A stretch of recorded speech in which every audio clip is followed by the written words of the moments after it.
అందరికీ నమస్కారం. తెలంగాణ రాష్ట్ర వైద్య ఆరోగ్య శాఖ మంత్రి అయిన రాజనరసింహ గారు నిన్న అకస్మాత్తుగా గాంధీ హాస్పిటల్ను సందర్శించడం జరిగింది. ముఖ్యంగా గాంధీ హాస్పిటల్లో వైద్యం గురించి మరియు అక్కడ పేషెంట్స్ని అడిగి తెలుసుకోవడం జరిగింది. వివిధ భాగాలను అంటే వివిధ డిపార్ట్మెంట్లను కూడా పరిశీలించడం జరిగింది.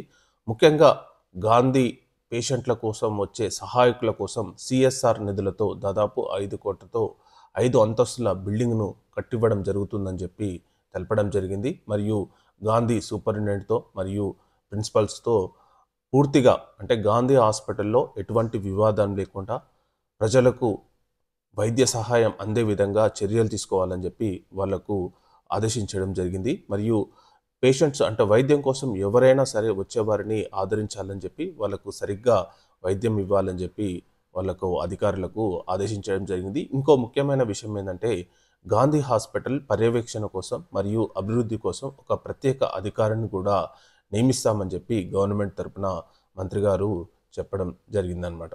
Thank you.